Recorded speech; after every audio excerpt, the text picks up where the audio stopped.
Chers amis, salutations et bienvenue à cette session Bread, car l'homme ne vivra pas de pain seulement, mais de toute parole qui sort de la bouche de Dieu.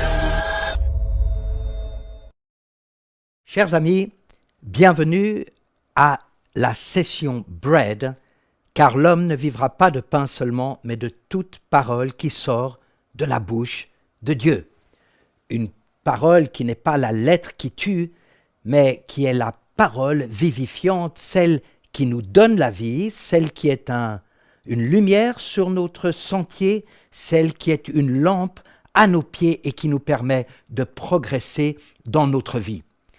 Cette session Bread est intitulée « Les 10 paroles ». Et pour ce faire, j'aimerais vous inviter à tourner avec moi dans le livre d'Exode, au chapitre 19, et particulièrement les versets 5 et 6.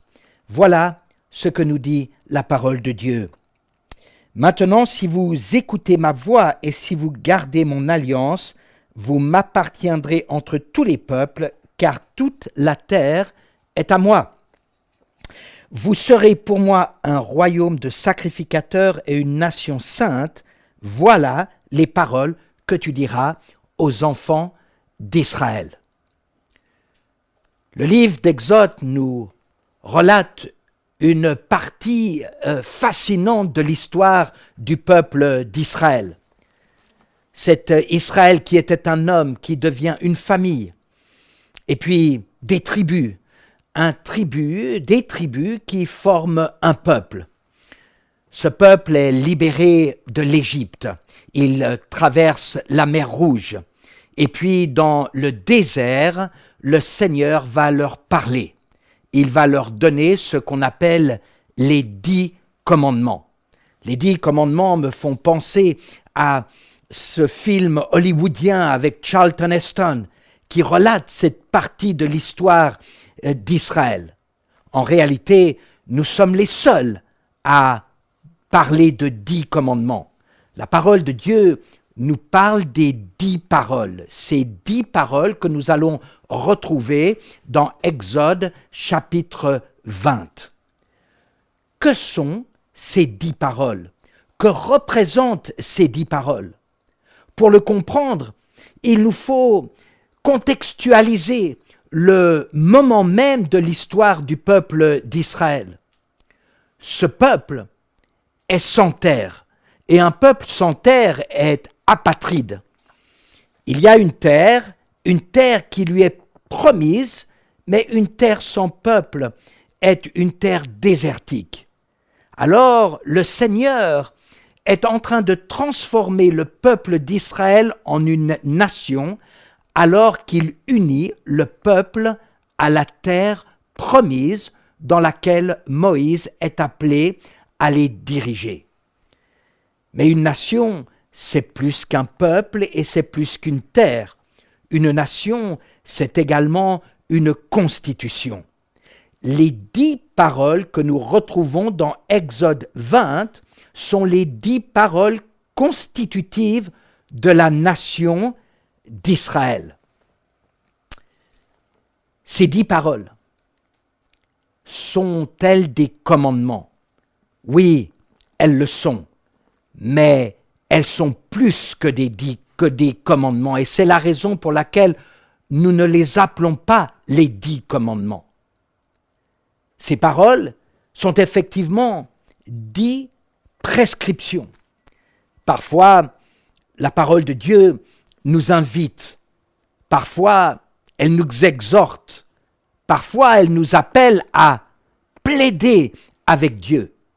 À d'autres reprises, la parole de Dieu est une injonction, c'est un commandement, c'est un ordre auquel le Seigneur nous appelle. En d'autres mots, ces paroles ne sont pas des options, elles ne sont pas des alternatives que nous choisirions, mais elles nous sont données et elles sont fortes dans notre vie. Ces prescriptions-là sont là pour nous diriger.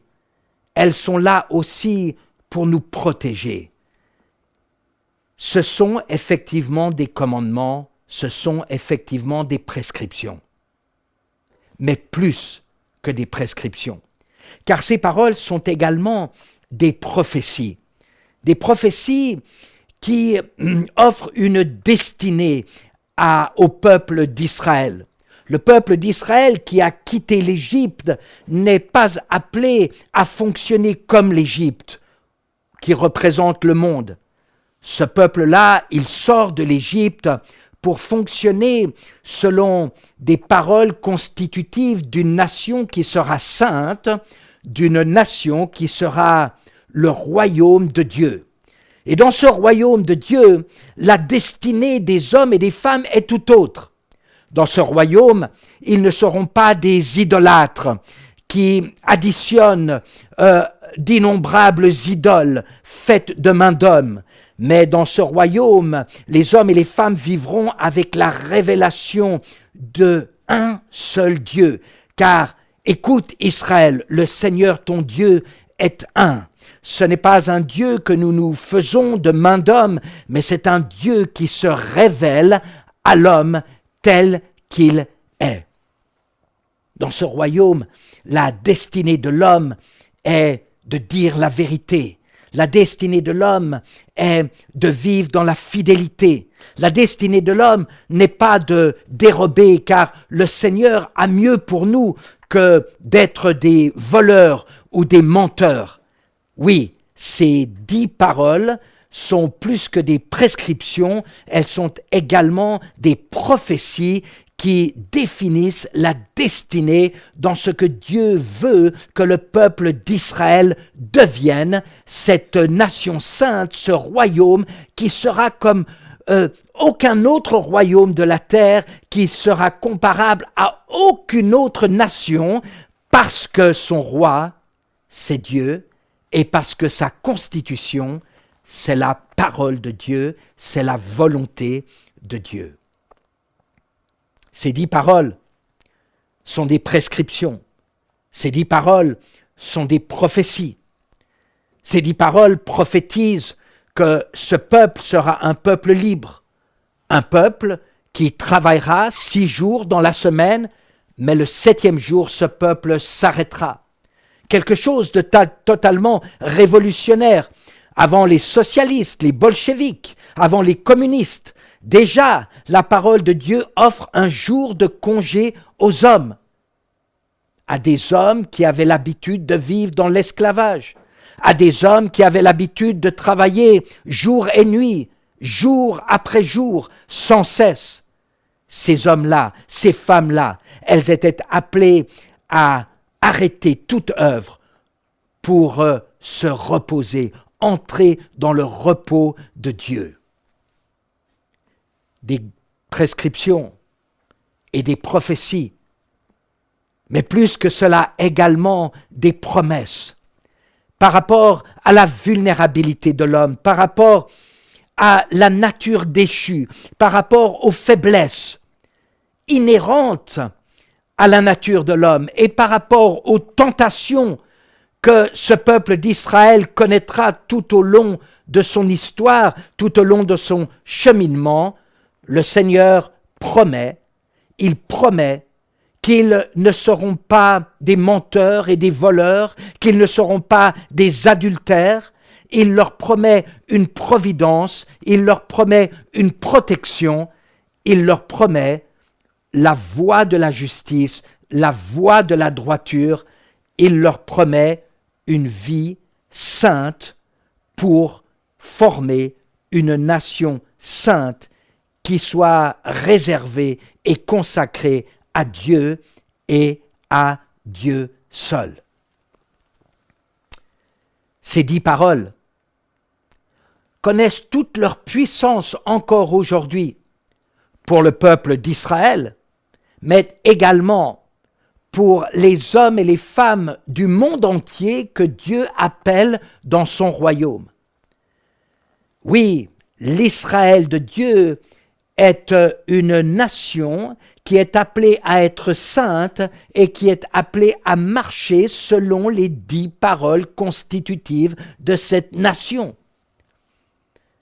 Tous les hommes et toutes les femmes que Dieu appelle sont également appelés à marcher à la lumière de ces 10 paroles.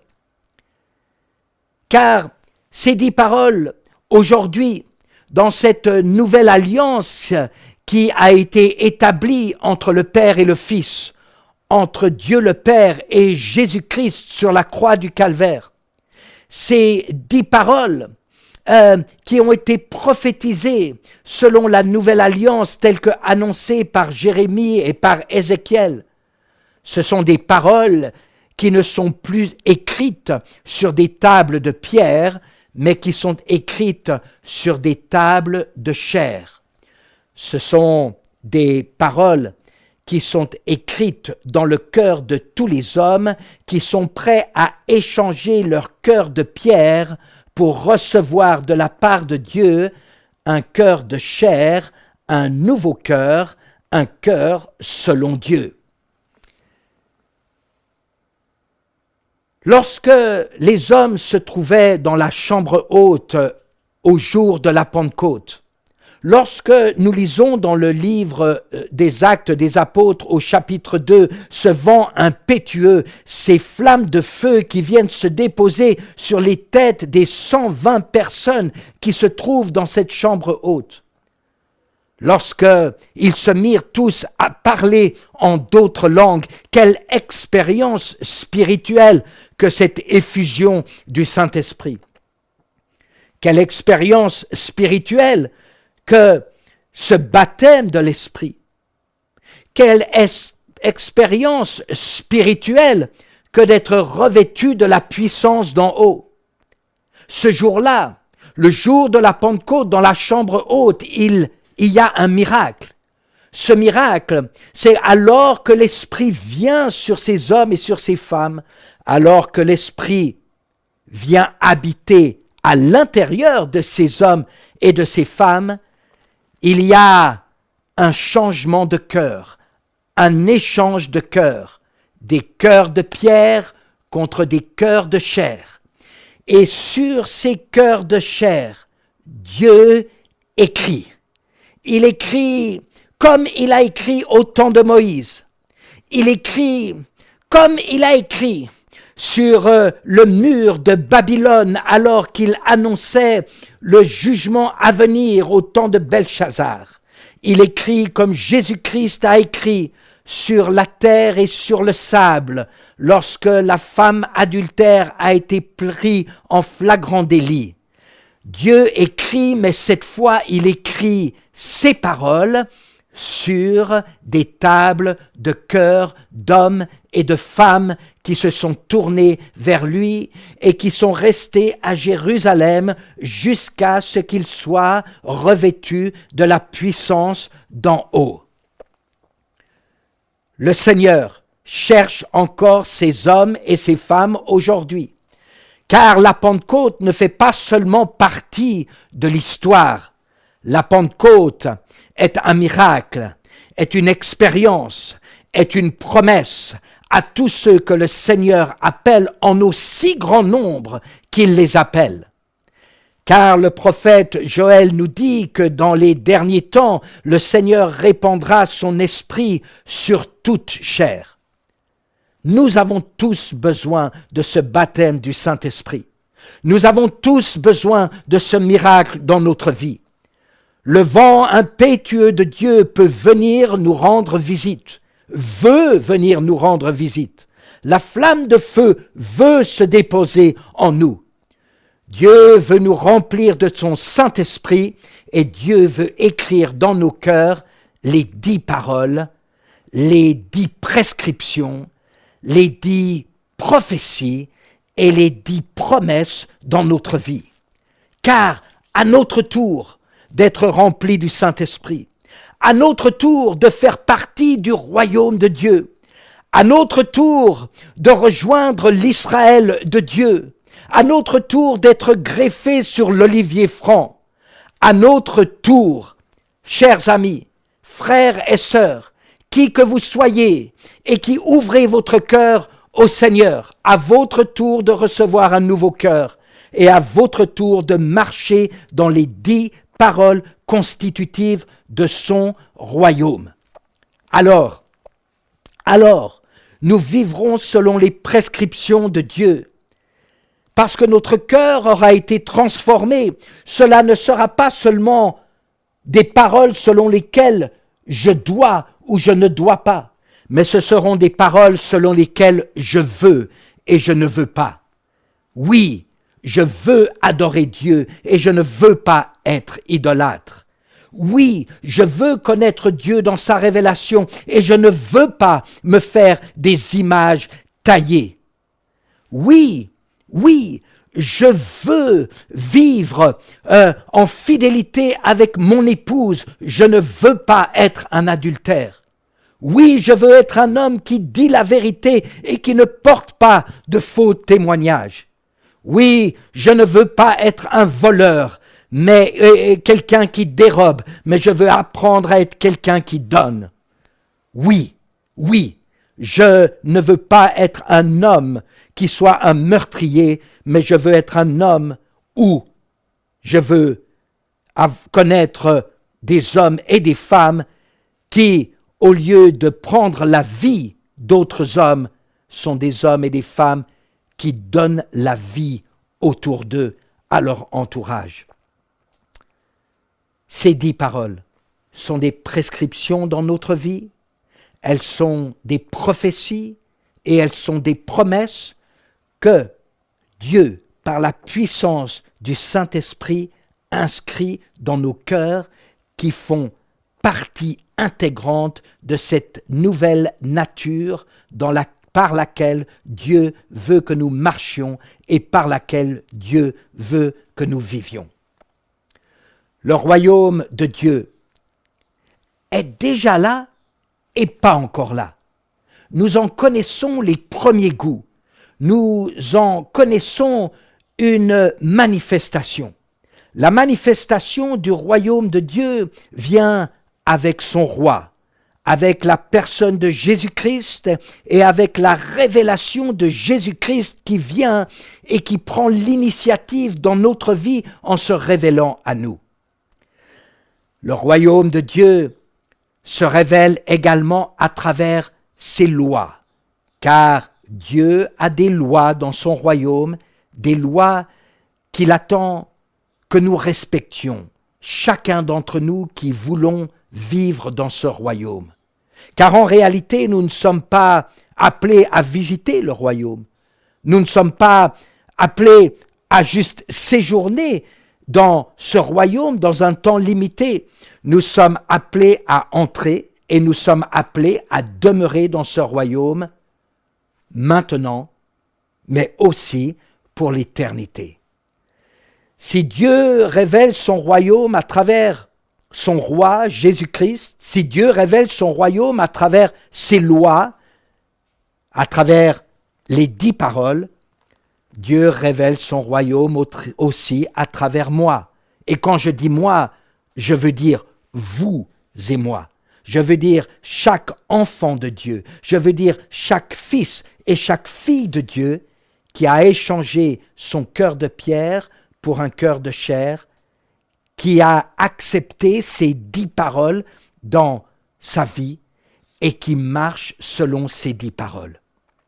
Alors, frères et sœurs, alors votre pensée est transformée, vos paroles sont transformées, vos priorités, vos choix, vos décisions sont transformées. Vous n'agissez plus comme vous agissiez auparavant, vous n'agissez pas non plus selon votre entourage dans ce monde, car en réalité, vous n'êtes plus de ce monde, même si vous êtes encore dans ce monde, vous appartenez à un autre royaume, à une autre nation sainte, à un royaume dont le roi est Jésus-Christ. C'est avec ces paroles que j'aimerais prier pour vous, que le Seigneur puisse ouvrir vos yeux et vos cœurs. Si vous n'avez pas été baptisé, ma prière, c'est que vous restiez dans cette chambre haute et que vous permettiez à Dieu de vous visiter et de vous revêtir de sa puissance. Que ces paroles puissent être écrites sur les tables de vos cœurs, que vous marchiez et viviez selon ces paroles, afin de glorifier votre Père qui est dans les cieux, afin d'accomplir ses bons plaisirs et afin d'annoncer le royaume des cieux sur la terre, au nom de Jésus-Christ. Amen.